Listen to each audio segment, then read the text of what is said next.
Oke, kita semua pasti punya ide kan? Ide-ide cemerlang yang rasanya bisa mengubah segalanya.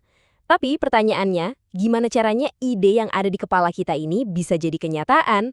Nah, inilah yang akan kita bongkar sama-sama.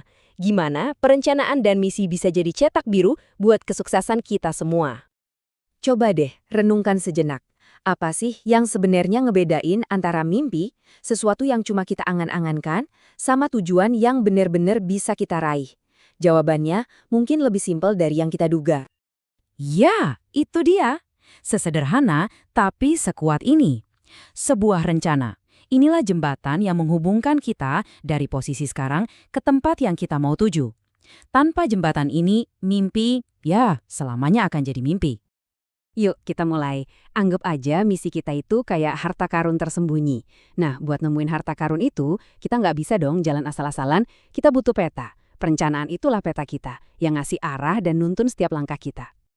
Ini nih, sering banget kejadian kan? Berapa banyak coba, ide keren yang akhirnya hilang gitu aja. Bukan karena idenya jelek, tapi karena nggak pernah ada langkah nyata yang diambil.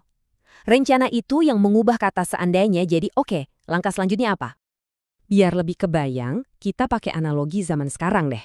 Misi kamu itu adalah destinasi yang kamu ketik di aplikasi peta. Nah, rencana kamu, itu GPS-nya. Yang ngasih tahu, oke, 100 meter lagi belok kiri. Ngasih tahu perkiraan waktu, bahkan ngasih peringatan kalau di depan ada macet. Oke, supaya GPS kita tadi nggak ngaco dan berfungsi dengan baik, dia butuh fondasi yang kokoh. Fondasi ini dibangun dari 3 pilar utama. Yuk, kita bedah satu persatu. Pertama, ada yang namanya pernyataan misi. Ini semua tentang kondisi saat ini. Misi itu menjawab pertanyaan paling fundamental. Kenapa sih kita ngerjain ini semua? Ini tuh ibarat detak jantungnya, alasan kenapa kita bangun setiap pagi buat ngerjain ini. Selanjutnya, kita ngomongin visi. Nah, kalau misi itu soal hari ini, visi itu soal masa depan. Visi itu gambaran besarnya, puncak gunung yang pengen kita daki. Visi inilah yang ngasih kita semangat dan tujuan jangka panjang buat terus maju, bahkan pas lagi capek-capeknya. Dan yang terakhir, tapi ini penting banget, adalah nilai-nilai inti. Ini adalah soal gimana cara kita mencapai visi tadi. Anggap aja ini kayak pagar pembatas di jalan tol.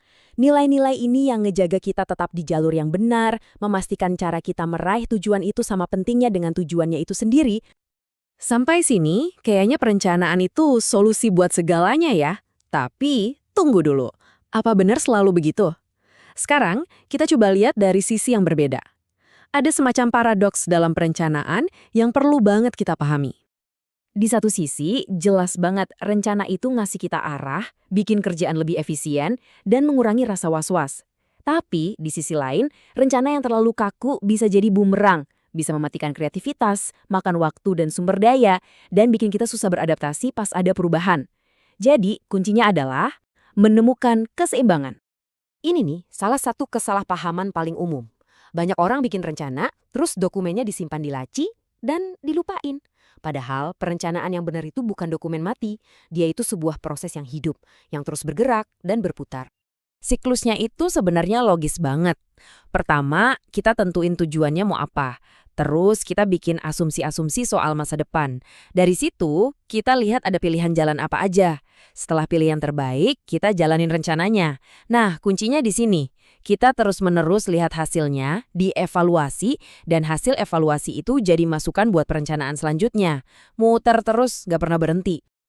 Oke, jadi gimana caranya kita menerjemahkan visi besar yang ada di puncak gunung tadi jadi langkah-langkah kecil yang bisa kita kerjain setiap hari? Nah, disinilah kita mulai memecah rencana besar itu jadi potongan-potongan yang lebih gampang dikunyah.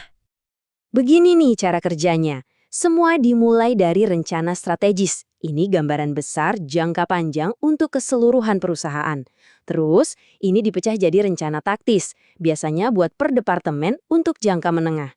Dan terakhir, dipecah lagi jadi rencana operasional. Ini udah jadi tugas harian atau mingguan buat tiap orang. Semuanya nyambung dari atas sampai bawah. Dan inilah alasan kenapa ini semua penting banget buat kita secara pribadi.